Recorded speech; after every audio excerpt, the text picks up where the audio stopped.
Usually when we talk about energy, it's something incredibly abstract. Right, yeah. It feels very distant. Exactly. We imagine like charts with lines going up and down on a news broadcast, or we just think about the little spinning dial on the side of our house. Or maybe just a distant field of wind turbines slowly turning in the breeze. Yeah, exactly. It feels managed. It feels guaranteed. You flip a switch, the light comes on, you turn the dial, the stove gets hot.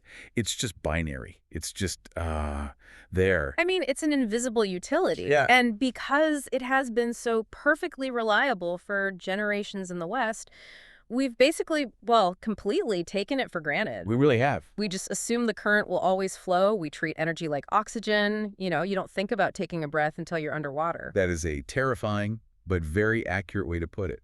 But then you step into the reality of the global energy supply chain right now, and suddenly that comforting illusion of guaranteed oxygen just shatters. It really does. I want you, the listener, to imagine a reality right now, today, where a local crematorium is entirely unable to operate.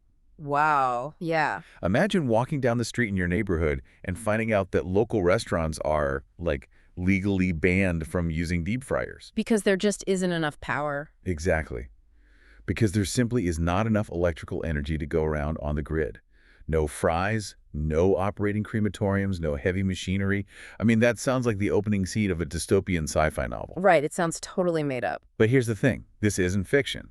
This is currently happening in parts of Asia right now due to severe global energy rationing. The grid simply cannot provide the power that modern life demands. It's a profound shock to the system when you see it happen in real time. And it is, well, it's the absolute definition of what a vulnerable infrastructure looks like when it finally shows its cracks. It's wild. Yeah, and we tend to look at those situations in parts of Asia and we comfort ourselves, right? We think of them as distant anomalies, like, oh, they just have a developing grid or they had a bad heat wave. Right, we always find an excuse for why it won't happen here. Exactly. But the structural fragility that leads a government to literally ban a restaurant from turning on a deep fryer, that is the exact same structural fragility we are systematically building into our own systems right now. And that dystopian reality, it's basically the inevitable math of an energy grid pushed past its breaking point. And today we're unpacking a fascinating interview that shows exactly how Europe is sprinting blindly toward that exact same scenario. It's a really eye-opening piece of journalism. It is. We are going on a deep dive into a highly detailed conversation published recently in the Dutch newspaper De Telegraaf. And it's with this energy expert, Remco de Boer. Yeah, and his insights are just incredibly sharp. We're going to explore the European energy crisis, the massive glaring blind spots of the current green energy transition, and how incredibly good intentions might be leading an entire continent to a massive geopolitical trap. The core of what we're unpacking today is this monumental historical shift. I mean, we are going to examine how Europe, and specifically the Netherlands, which really serves as a perfect, highly concentrated microcosm for this entire phenomenon. Oh, absolutely. It's the perfect test case. Right. We're looking at how they transition from prioritizing absolute energy security and affordability to, well, desperately wanting to be the undisputed global champion in climate goals. It's a world champion. Exactly. Yeah. And more importantly, we're going to look at the hidden, often ignored costs that come with moving much, much faster than the physical grid, the laws of physics, and, geopolitical reality can actually handle. Now, before we really get into the weeds here, I want to make a really quick note on impartiality for you listening. Yeah. Our source material today touches on some highly politically charged policies. Yeah, it definitely gets into the politics of it all. It does. The interview mentions various left-wing and right-wing political factions, different government cabinets, and highly debated climate goals. So in this deep dive, we are not taking any sides. We are not here to endorse any political viewpoint or tell you who to vote for. Our goal is strictly to lay out the facts, the policy outcomes, and the historical shifts exactly as they're presented in the source material. Just sticking to the analysis. Exactly. We want to take apart the engine of global energy policy, lay the pieces on the table, and show you how they actually connect, so you can understand the machinery for yourself. That's perfectly said. Yeah. Because whether you are on the political left, right, or center, the physics of an electrical grid and the realities of global supply chains, they just do not care about your ideology. They really don't. They only care about math. So let's start with a bold claim the source makes right out of the gate, which really reframes how we should be looking at the news. The interview argues that we aren't waiting for an energy crisis to arrive. We're already deeply embedded in one. Right. He calls it an invisible crisis. It feels invisible to the average person flipping a light switch because the crisis is currently playing out on the geopolitical level. Like, it's happening in the supply chains, in the boardrooms of shipping companies, and in the wholesale markets. So we just don't see it yet. Exactly. The shockwaves just haven't completely trickled down to permanently sever the power to that light switch yet. But to understand this vulnerability, the source points to a very specific, terrifying bottleneck in the global map. Which is? The Strait of Hormuz. Ah, the Strait of Hormuz. We hear that name on the news all the time, right? Mm. Usually accompanied by grainy footage of oil tankers and military aircraft carriers. It's that narrow strip of water between Oman and Iran. Precisely. It is essentially the jugular vein of the global energy market. I mean, about 20% of the world's crude oil passes through that single narrow waterway. 20%, just through one tiny choke point. Yeah. But it's not just oil, and this is where Europe's new vulnerability really comes into focus. 20% of the global supply of LNG liquid natural gas also passes through there. Okay, let's pause and define that, because liquid natural gas sounds like an oxymoron. How do you turn a gas into a liquid, and why does that matter so much to Europe right now? Well, it matters because Europe used to get a massive portion of its natural gas via physical pipelines, predominantly from Russia. Right. When that supply was cut off due to the war in Ukraine, Europe had to scramble. You can't just build a new pipeline across the globe overnight, right? No, of course not. That takes years. Exactly. So you have to put the gas on a boat, but natural gas in its gaseous state takes up way too much volume to ship efficiently. So you have to liquefy it. Okay, and how do they do that? You do this by cooling the gas down to roughly minus 162 degrees Celsius. Minus 162 degrees Celsius. Yeah. That is just unimaginably cold. It is cryogenic. At that temperature, the gas condenses into a liquid and shrinks to about 1/1600th of its original volume. Wow, 1,600. Yeah, it's a massive reduction. You then pump this cryogenic liquid into massive, highly specialized thermos flask ships, sail them across the ocean, and when they arrive in Europe, you warm the liquid back up. So they basically boil it back into a gas. Basically, yeah. It's a process called regasification.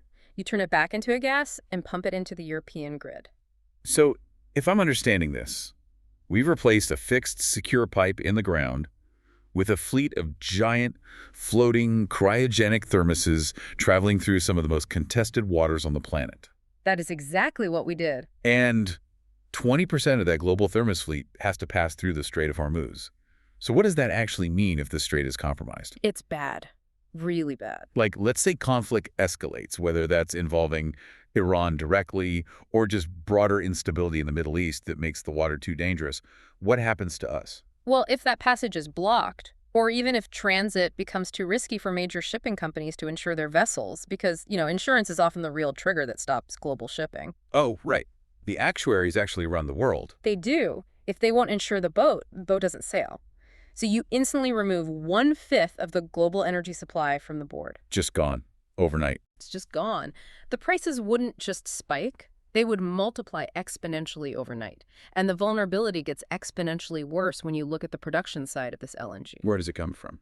The source brings up Qatar, which is a massive producer of LNG located right there in the Persian Gulf.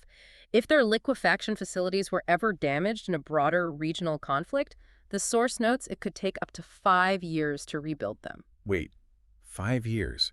Just to rebuild a factory? Yes. Because these are not simple factories where you just pour some concrete and bolt together some steel. A liquefaction facility is a marvel of modern engineering. Like what kind of engineering? I mean, the compressors, the cryogenic cooling trains, the specialized metallurgy required to handle minus 162 degrees without shattering like glass. It is incredibly complex, highly specialized, and extremely expensive infrastructure. So you can't just order replacement parts on Amazon? Not at all. There are only a few companies in the world that can even manufacture the parts. You do not just patch it up with duct tape and welding. If a major facility goes offline, that supply is effectively gone for half a decade. Which brings us to a really chilling detail from the interview. Because Europe is now so reliant on this imported LNG to keep the lights on and the factories running, we are completely at the mercy of the people selling it to us. Total mercy. It's a total shift in geopolitical power. And the source explicitly brings up the United States, specifically mentioning the leverage held by a leader like Donald Trump. Yeah, that's a key point. The source notes that there have been actual threats, or at least very strong suggestions, of withholding American LNG from Europe if Europe refuses to sign certain trade deals or align with U.S. interests. And this really forces us to reevaluate what energy really is. We tend to think of energy as a commodity, like wheat or copper. Just stuff you buy on the open market. Right. But energy is actually geopolitical leverage. It is power in the truest sense of the word. When Europe shifted its reliance away from domestic production and pipeline gas to imported LNG shipped across the ocean, it essentially handed the keys to its economy to foreign powers. That's a scary thought. It is. If the U.S. decides to use LNG as a bargaining chip, saying sign this tariff agreement or we restrict export licenses for LNG, Europe has very little recourse. Because we don't have our own gas to fall back on. Exactly. It's a form of soft chantage or blackmail because Europe simply does not have the domestic supply to say no. You can't negotiate forcefully when the other person has their hand on your oxygen valve. Okay, let me jump in and play devil's advocate here, because I hear this and I think about the headlines I read every autumn. We always see these really reassuring news stories about European gas storage. Oh, the storage headlines, yeah. Right.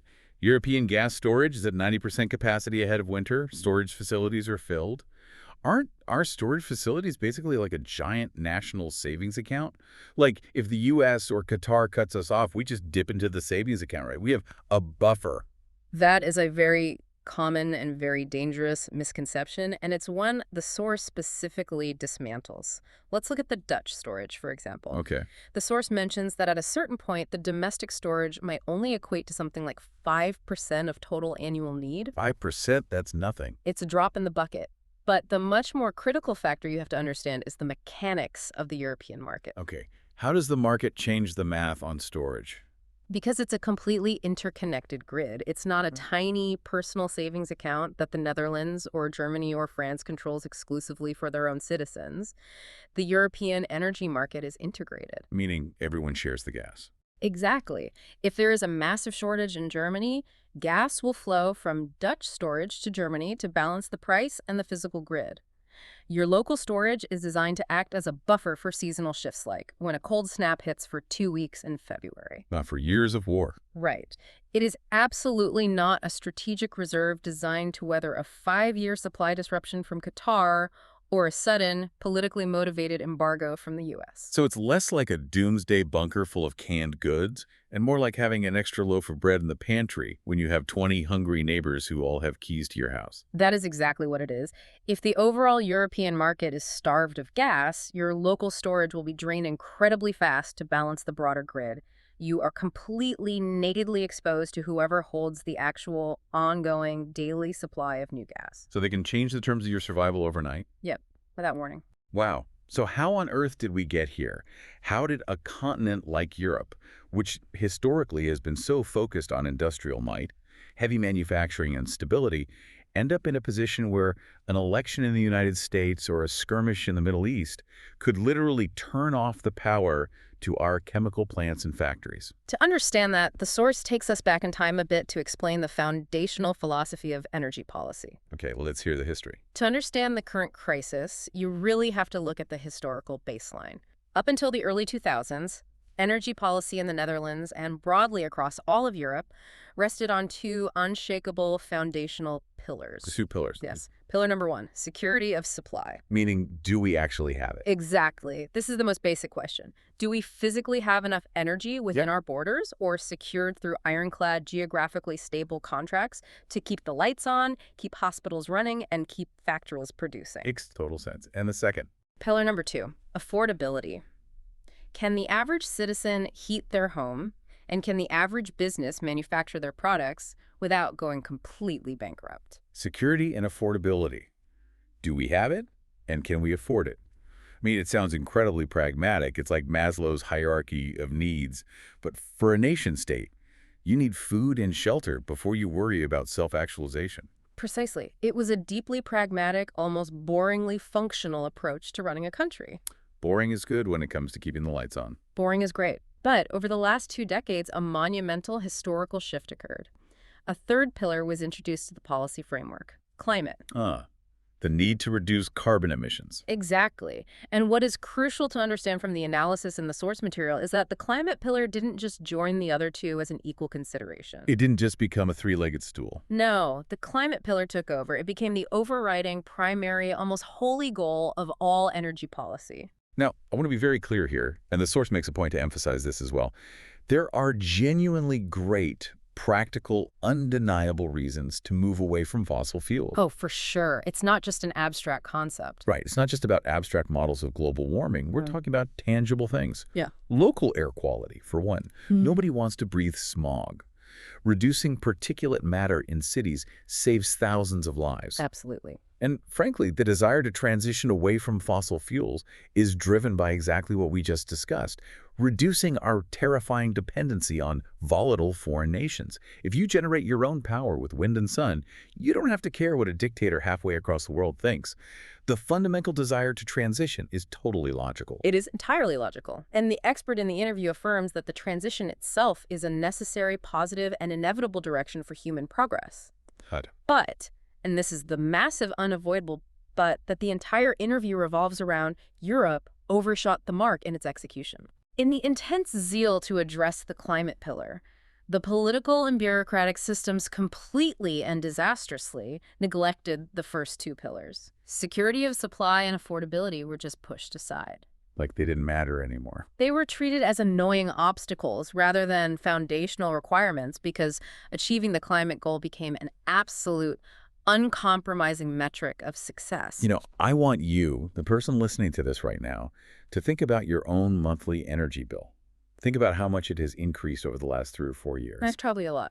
What the source is arguing is that this energy transition, the specific way it was legislated and executed, was never actually engineered to keep your costs low. Not at all. It wasn't engineered to make sure you had a cheap, reliable backup system if the wind didn't blow. It was engineered purely to hit specific, aggressive emission reduction targets by specific calendar dates, regardless of the immediate financial impact on your household or the structural integrity of the electrical grid. And that singular laser-like focus leads us to a psychological phenomenon that the source describes perfectly. It's about this desperate, almost ego-driven desire by European policymakers to be the world champion. Ah, the world champion syndrome. I love this part of the analysis. Okay. Let's look at the actual numbers because they are really impressive. They are. The European Union is, right now, the undisputed world champion in greenhouse gas emission reductions. We have dropped our emissions by 37 to 38% compared to the 1990 baseline. That is a massive systemic reduction. It's a huge achievement locally. And the Netherlands specifically. The source points out they're currently neck and neck with Australia for having the most solar panels per capita in the entire world. On paper, if your only metric for success is the climate pillar, that looks like a staggering, unmitigated triumph. You get to stand on the podium and hold up the gold medal at global climate summits. Everyone claps. Everyone claps. But what's fascinating and deeply sobering is when you look at the harsh mathematical reality of the global atmosphere. The European Union, for all of its intense, incredibly expensive, and structurally altering efforts, only accounts for 5.9% of global emissions. Just under 6%. Less than 6%. The source points out that if you survey the general public, many people guess that Europe is responsible for a quarter or maybe a third of global emissions. Right, because we talk about it so much. But the math is ruthless. It's only 5.9%. Europe does not control the global thermostat. Even if Europe dropped its emissions to absolute zero tomorrow, shut down every car, every factory, every heater, the impact on global warming would be minimal if the rest of the world continues on its current trajectory. Which brings up the most illuminating analogy in the entire interview. The expert compares Europe to the Tour de France peloton. This is such a great visual. It really is. For anyone who doesn't watch cycling, the peloton is the main, massive pack of riders. You ride in the peloton because of aerodynamics, it saves energy. The finish line, in this metaphor, is a stable, climate-neutral global economy. Okay, so where is Europe in this race? Now, Europe has decided to break away from the pack. We are the lone cyclist who has sprinted out to the front. We are pedaling like an absolute madman, exhausting ourselves 200 kilometers before the finish line. And why are we doing that? We are doing this under the pure, unquestioned assumption that the rest of the pack, massive, heavy-hitting economies like China, India, and the United States, we'll see our bold leadership get inspired and immediately speed up to follow our exact path and our exact pace. It is a highly romantic, inspiring image of leadership until you understand the brutal physics and psychology of bicycle racing, or, in this case, macroeconomics. What usually happens to the breakaway sprinter who goes out too hard, too early, without the drafting support of the pack? I mean, they usually hit a physical wall, their legs fill with lactic acid, they completely collapse by the side of the road, and the rest of the peloton just casually rides past them an hour later. Exactly. And that is the terrifying geopolitical risk Europe is currently running.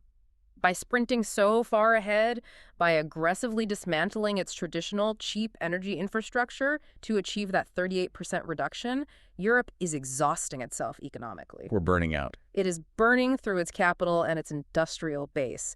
Meanwhile, the rest of the peloton is riding at a pace that is calculated to sustain their own economic health and industrial growth. Let's talk about the biggest, heaviest rider in that pack, China. The contrast the source draws between Europe's strategy and China's strategy is wild. It really puts Europe's approach into perspective. It is arguably the defining geopolitical contrast of our era.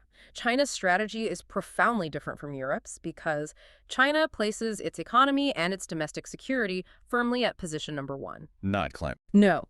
Now, it is absolutely true, and the source is careful to acknowledge this, that China builds more solar and wind capacity every single year than the rest of the world combined.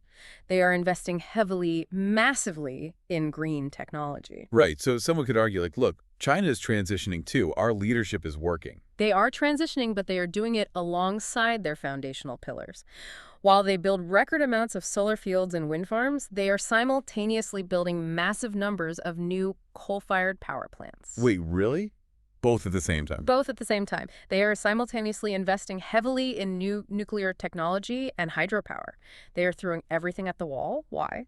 Because their primary goal is self-sufficiency and economic growth. So they want the biggest energy pie possible. Exactly. They are expanding their overall energy pie to feed a growing industrial base.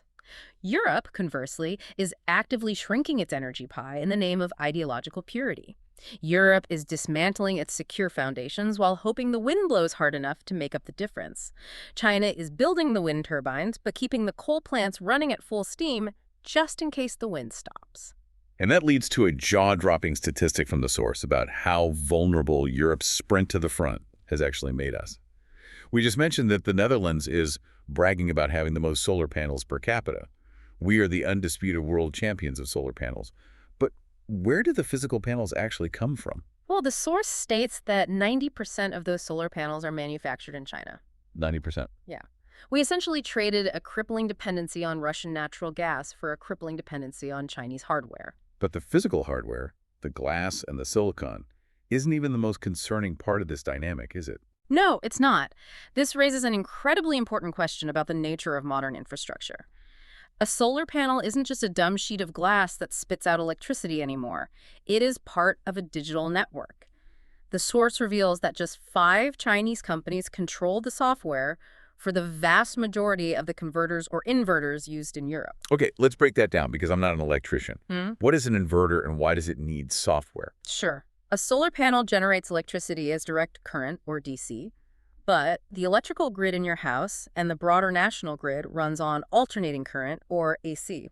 Okay. The inverter is the crucial piece of hardware that sits between the panel and your house, translating the DC into AC.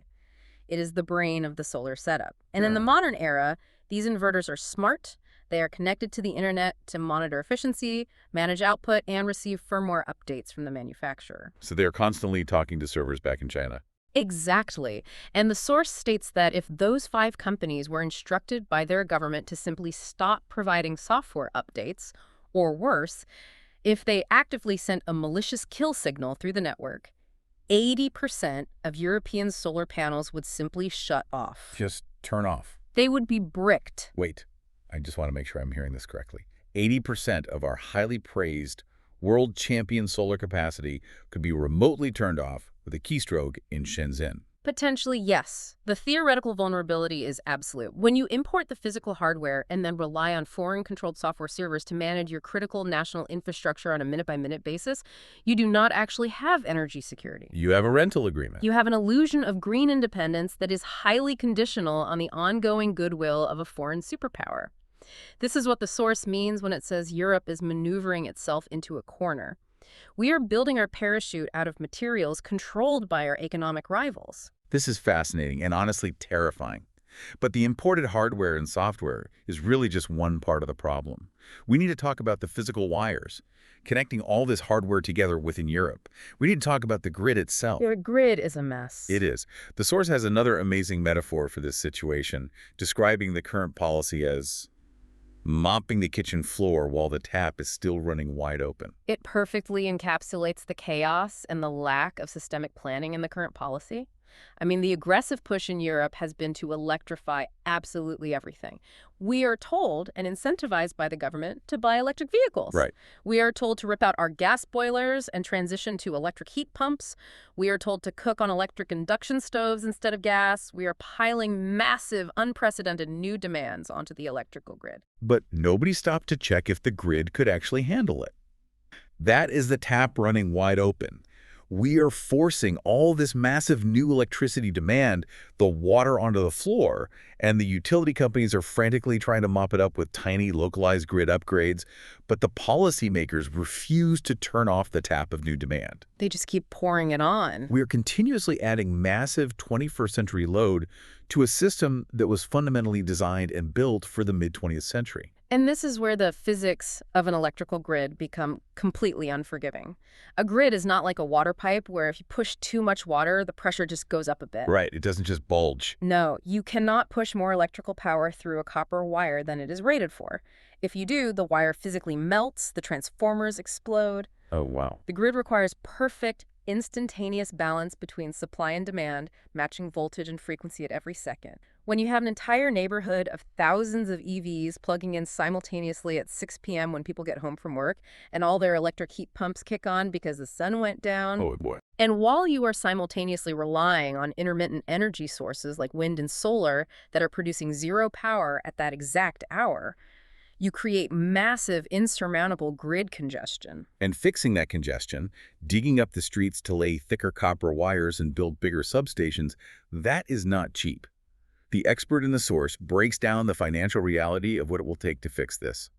To upgrade the Dutch grid to handle this newly electrified future, it is going to take 14 years. 14 years. We are looking at the year 2040 before the grid is ready for the policies being pushed today.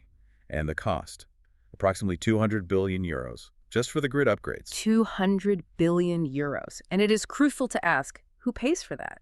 That money doesn't magically appear from thin air or a central bank printing press. Oh, it doesn't. It comes directly from the listener. It comes through your monthly energy bills, buried in the form of grid management fees, capacity tariffs, and taxes. The sheer capital cost of the transition is staggering, and it is largely borne by the public. But the consequences of this grid congestion aren't just high utility bills for you and me. It is an existential threat to the broader economy. The source talks about the terrifying reality of deindustrialization. I want to spend some time on this because it's a heavy word. Deindustrialization. What does that actually look like? It looks pretty grim. Right.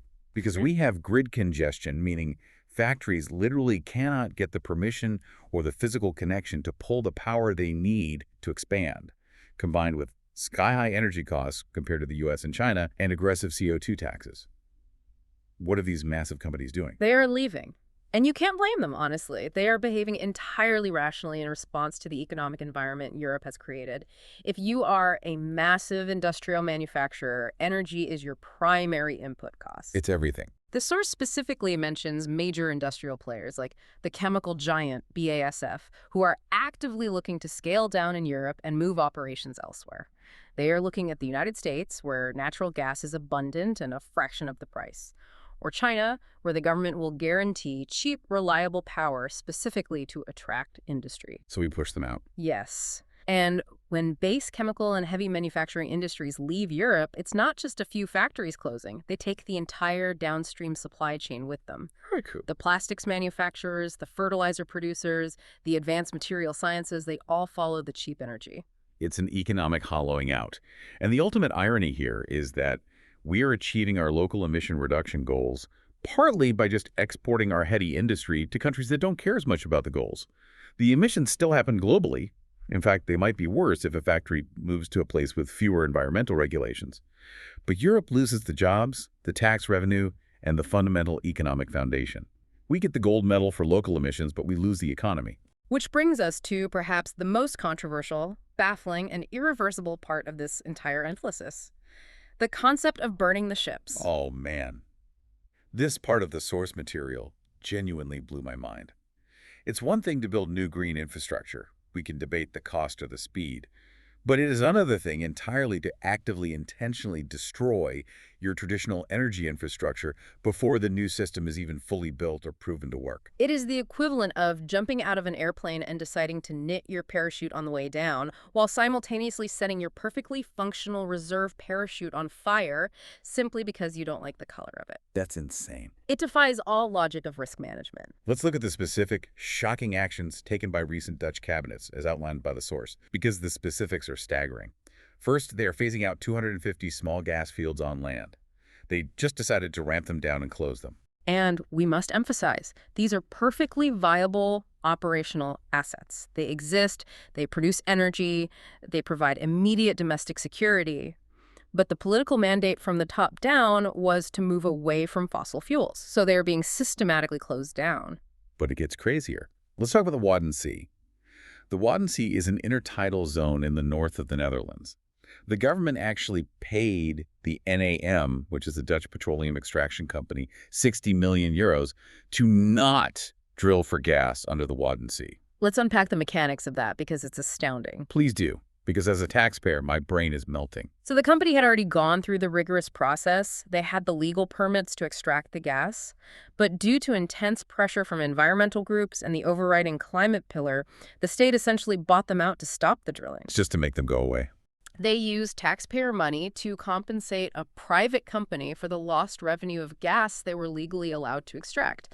And the source notes that when you factor in the lost tax revenue from the gas that was never sold, the total cost to the state was actually hundreds of millions of euros. Wow. The government is using citizen tax dollars to pay companies to leave domestic energy in the ground during a period of record-high energy prices and extreme global scarcity. Okay, so we're paying companies not to drill.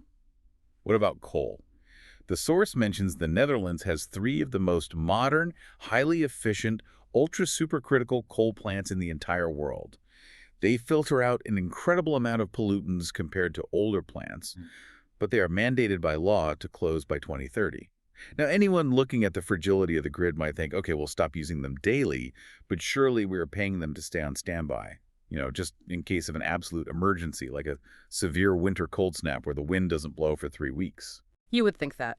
That would be called a capacity market, which is a mechanism where the state pays a power plant essentially a retainer fee just to sit there, maintain its equipment, and be ready to fire up within 24 hours if the grid is about to collapse. It's an insurance policy. Makes total sense. But the source points out there is currently zero political will to create a capacity market for these plants. The political optics of paying a coal plant are considered too toxic, so the plan is just to shut them down completely, dismantle them, sell the parts for scrap. But the absolute peak of this burning the ships mentality, the most visceral, almost unbelievable detail in the entire interview is what is happening to the famous Groningen gas field. Yeah, this is the big one. The Groningen field is one of the largest natural gas fields in the world. For decades, it has been the absolute backbone of Dutch energy security and national wealth. It basically funded the welfare state. But there were problems with it, right? Yes. However, the extraction process caused subsidence and earthquakes in the local region, damaging homes. Therefore, the political decision was made to halt extraction and close the field. Now, we can absolutely debate the necessity of stopping extraction for the safety and well-being of the local residents. That is a very real, very serious concern that a government must address. But what the source focuses on is not the cessation of drilling, but how the field is being permanently closed. Right. They aren't just turning a massive valve, locking the perimeter gate, and putting a security guard in front of it. They're literally pouring concrete into the wells. Actual concrete. They are cementing them shut deep underground to ensure that no future generation, no matter how desperate, can ever access that gas again. The source describes this as being driven by a moralistic urge to finalize the closure, to make it painfully irreversible. It is a purely ideological act. By pouring concrete, the politicians are essentially saying, we do not trust ourselves, and we do not trust our children or our future elected officials to make a rational decision in the future. We are so afraid of the temptation of fossil fuels that we will physically destroy the option of using it forever. Okay, I have to push back here. I have to play the role of the environmental advocate who thinks this is a necessary step. Oh. Isn't it good to commit? Look, human nature is weak. It's like being on a diet. Good diet. If I am trying to quit sugar, and I leave a backup stash of chocolate bars in the cupboard just in case of an emergency, I am guaranteed to eat that chocolate the first time I have a bad day. If we leave the backup gas field ready to go, won't we just be tempted to use it the second? Energy prices go up slightly? Won't we just abandon the green transition because it's hard? Don't we need to burn the ship so the only way is forward, forcing innovation? I mean, it's a very compelling psychological argument if you are talking about an individual on a diet. It makes perfect sense for weight loss. But it is an incredibly dangerous, bordering on reckless argument for managing the energy security of an entire modern nation state. Why is it so different? The green transition is not a diet that takes a few weeks of willpower. It is a fundamental, ground-up rewiring of the entire global economy, relying on technologies that are not fully mature and supply chains that are highly vulnerable. It is a process that takes decades and hundreds of billions of euros. And we are only in year, what, 3 or 4 of the really aggressive phase? Exactly. We are at the very beginning of the marathon. Until the new system is fully built, tested, and proven to be completely robust under all weather conditions, all grid loads, and all geopolitical shocks, destroying your only reliable backup is, frankly, geopolitical suicide. The Soren points out the staggering math here. The Netherlands still has roughly 200 billion cubic meters of natural gas sitting in that field. 200 billion. That is just, wow. Yes. That is the equivalent of about 7 years of total domestic consumption for the entire country, just sitting there safely underground. But the political class refuses to keep it as a safety net. So let's play out the worst-case scenario. If a massive historic cold snap hits Europe, and simultaneously the Strait of Hormuz is blocked by a regional war, and there's no wind for 2 weeks, and we desperately need energy to keep citizens from literally freezing to death in their homes, we have 7 years' worth of gas right under our feet, and we won't be able to get it because we covered it in fresh concrete to prove a moral point. Yes, because the ideological goal of being the undisputed climate world champion completely overrode the pragmatic, boring necessity of the security of supply. The fear of looking bad to environmental NGOs outweighed the fear of the grid collapsing. Which brings us perfectly to the human cost of all this policy. Because while politicians in The Hague or Brussels are debating these grand ideological goals and pouring concrete to secure their legacy, the reality on the ground for regular citizens is getting incredibly harsh. The source highlights this massive disconnect between the policymakers and the public. We see politicians spending hours on television debating minor microscopic fixes like a temporary 10-cent discount on a liter of fuel at the pump. And it is worth noting the scale of these fixes. That temporary 10-cent discount, the source notes, cost the state treasury about 1 billion euros. It is a massive expense of taxpayer money for a tiny, fleeting Band-Aid. Exactly, a Band-Aid. Because while they are patting themselves on the back for saving you 10 cents a liter on your commute, the structural baseline energy bill for the average household to heat their home has skyrocketed by hundreds of % over the last few years. This is where we see the tragic rise of what sociologists call energy poverty. And what's fascinating and deeply troubling from a societal cohesion standpoint is the stark sociological divide the source points out. You have a political class and a highly educated, affluent class of citizens who are almost entirely insulated from the consequences of these policies. Right. The expert in the source paints a very vivid picture of this disconnect. You have people driving heavily subsidized Tesla Model 3s. They have the capital to put 20 solar panels on their massive, perfectly angled roof, and they park their electric car in their private driveway plugged into their own smart charger. For them, the energy transition is actually quite pleasant, heavily subsidized by the state, and relatively painless. Totally fine for them. And these exact same people are writing the policies and telling lower-income citizens that the transition is just going to hurt a little bit, and they need to push through the pain for the greater good. It's a complete lack of empathy driven by ideological certainty. Let's look at the reality for the lower-income citizen. They are living in what is called a Label F home. Let's define that for our international listeners. What is a Label F home? In Europe, homes are given an energy performance certificate, ranging from A, which is highly efficient, well insulated, down to G, which is terrible. A Label F home is usually an older, drafty rental apartment. It has single-pane glass, poor wall insulation, and relies on an old gas boiler. The heat literally just seeps out the windows. So they are constantly running the heat just to survive. Right. For the person living in that Label F home, a 200% increase in gas prices isn't hurting a little bit. It is an existential crisis. It is the literal difference between buying groceries for your children or turning on the heater in February. And here's the part of the interview that really stings. The source points out that these high prices for fossil fuels were not an accident. They aren't just the result of a crazy market. The high prices are a feature of the policy, not a bug. The Netherlands explicitly engineered the highest petrol prices and the highest natural gas taxes in Europe on purpose. Yes, the source refers to this as the tax weapon. It is a deliberate policy choice. The macroeconomic idea is to financially punish the use of fossil fuels, to force people, to push them through economic pain into adopting green alternatives.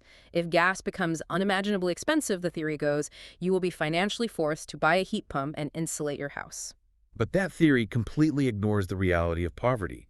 If you live in a drafty rental apartment, you literally cannot install a heat pump. You don't own the building, so you legally can't change the heating system. And even if you could, you don't have the 20,000 euros sitting in a bank account to buy the equipment. So you were just trapped. You can't transition, and you are continuously punished by the punitive tax for a situation you cannot escape. Precisely. It becomes a regressive tax on the poor to fund the subsidies for the rich person's Tesla. And the source observes a very concerning trend in political behavior regarding how this is allowed to happen.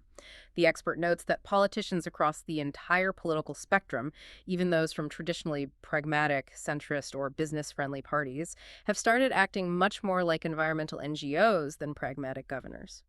What does that mean exactly? What is the difference between acting like an NGO and acting like a government?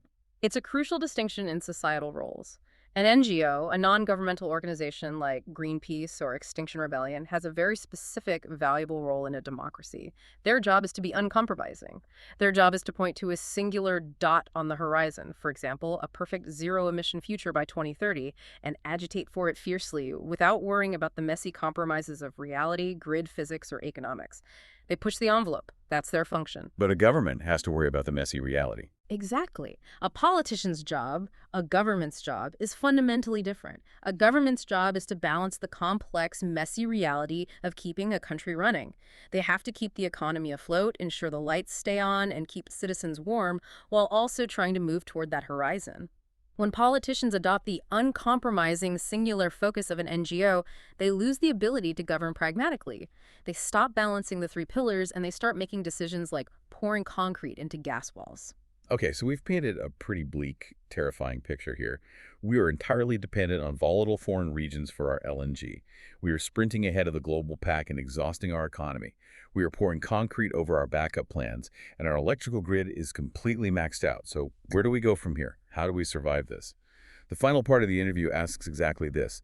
What is the pragmatic way out of this dreamland, as the source's author titled his book? The very first step, according to the expert, is simply acknowledging reality. We have to wake up.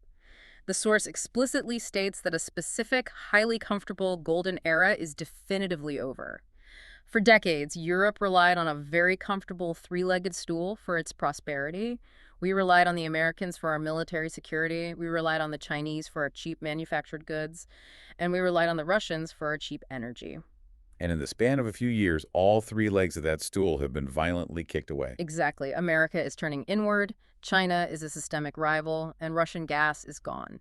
So the path out of dreamland requires deeply pragmatic, non-ideological steps. We must return to a balance of all three pillars: security of supply, affordability, and climate. The expert in the source outlines several crucial, immediate actions required to stop the bleeding. Let's run through these because this is the roadmap. If step one is waking up, surely step two is dealing with our own resources. Yes, we must extract every single cubic meter of European gas and oil that can be won responsibly, whether that is in the North Sea or small fields on land. We have to ruthlessly reduce our immediate critical reliance on imported LNG and the hostile nations that control it. We need domestic supply to bridge the gap. And I'm guessing that means we have to stop destroying the infrastructure we already have. Exactly. Stop the ideological destruction. Do not pour concrete into the remaining Groningen wells. You don't have to extract from them tomorrow. You can prioritize the safety of the region, but you absolutely must keep the engineering accessible for absolute existential national emergencies. You must keep the safety net intact. What about the power grid backups? We must keep the modern coal plants on standby. The government needs to swallow its pride, create a capacity market, and pay these plants to remain operational as a last resort backup for the grid during winter extremes. And looking forward to actual clean energy that works. We must radically accelerate nuclear energy. The Thorse notes that while Europe is pushing incredibly hard on offshore wind, the movement on nuclear is moving far, far too slowly. Wind is intermittent. It stops when the weather changes. Nuclear provides stable, reliable baseload power regardless of weather or season. It is the only clean way to replace the stability of coal and gas. We need a massive acceleration in nuclear deployment. And finally, the geopolitical piece. We need to actively build new trade deals and secure long-term energy partnerships with friendly, stable regions. The source mentions looking toward the Mercosur countries in South America or expanding resource ties with Australia. We have to systematically diversify our supply chain away from purely adversarial or highly volatile actors. Now I want to bring up one final concept the source addresses, the green growth reality check. In the Netherlands, there's a newly formed ministry literally called the Ministry of Climate and Green Growth. It's a great piece of branding. It sounds perfect, right? We tackle climate change, and we simultaneously grow a booming new economy based on green tech. Win-win. It sounds perfect in a campaign speech, but as the expert in the source painfully points out, Europe has so far only successfully executed the climate half of that title, and we did it primarily by dismantling the old system. We shut down the coal plants, we stopped the domestic drilling, we applied heavy carbon taxes, we shrunk the economy. What about the green growth part? The idea that we would build a competitive, dominant clean tech industry that can rival China's, that simply hasn't materialized. Because, as we discussed, we buy 90% of all the solar panels from China. We aren't building the green economy, we're just importing it. Exactly. We need an actual viable business case for our domestic industry to survive this transition. If energy is too expensive for a local factory to operate, you don't get green growth. You just get deindustrialization. You get empty factories, unemployed workers, and a reliance on foreign imports. So if you, the listener, are sitting there right now waiting for a quick fix from the government to lower your energy bills tomorrow, what is the brutal conclusion we have to draw from this source material? The brutal truth is that there are no quick fixes. The state finances are already incredibly strained. The source mentions unexpected multi-billion euro deficits popping up just to cover basic Social Security and asylum costs. The government does not have a magic, bottomless pile of money to subsidize energy bills forever. Citizens and industries are going to have to brace for a very long, very expensive, and very bumpy transition. We have to set our expectations to reality and prepare for a decade of high costs and grid instability. So to wrap up this incredibly deep dive into the machinery of our world, the journey we've tracked today is profound. We moved from a pre-2000s world focused heavily on the pragmatic reality of affordability and the security of supply into a world with a single-minded, almost religious focus on climate targets above all else. A total 180-degree shift. In our desperation to be the world champion, Europe sprinted blindly ahead of the global peloton. We completely forgot to upgrade our electrical grid to handle the new load. We intentionally threw away our safety nets and literally poured concrete over our backups. And as a result, we ended up deeply, dangerously dependent on volatile foreign powers for our basic survival. And in doing so, we traded one dependency for another, swapping a reliance on Russian pipeline gas for a reliance on Middle Eastern LNG and Chinese solar hardware, creating entirely new, highly complex vulnerabilities that we are just beginning to understand. Why does this all matter to you? Why should you care about the shipping insurance in the Strait of Hormuz or the software coding in a solar inverter on your roof? Because every single one of these grand abstract policy decisions directly impacts your monthly bills. It impacts whether the local manufacturing plant in your town stays open or moves to Texas. Right. It touches everything. And it impacts the fundamental physical security of the power grid. that runs every single aspect of your daily life. It is the difference between flipping a switch and getting light, or flipping a switch and wondering if the grid is rationing power today. It is the ultimate reality check on how fragile modern life really is and how quickly it can regress if we don't respect the physics of our infrastructure. Which brings me to a final provocative thought I want to leave you with, something for you to mull over as you go about your week. The source briefly touched on the massive exploding energy demands of AI data centers, specifically looking at how the U.S. grid is struggling to power them. Now, consider our reality here in Europe. We are already facing severe grid congestion. We are looking at a future of potential energy rationing, where government ministers are actually suggesting people take shorter showers or avoid using their washing machines at peak hours just to keep the grid from melting. The tap is open, the floor is flooded, and the grid is completely maxed out just trying to heat homes. Exactly. So what happens when the explosive, utterly insatiable, massive energy demand of artificial intelligence crashes into this already fragile, maxed out European grid? If we don't have the power to run our chemical factories or heat our homes cheaply, will we soon find ourselves in a scenario where we're asked by the government to turn down our heaters in December, just so a massive data center down the road has enough juice to generate an AI image of a cat? That is the collision course we are currently on, and it will be the ultimate stress test of the policies we discussed today. It's a wild thought. We want to thank you for joining us on this exploration. Keep questioning the consensus, keep looking at the underlying mechanics of the world around you, and we invite you to join us next time as we take another deep dive.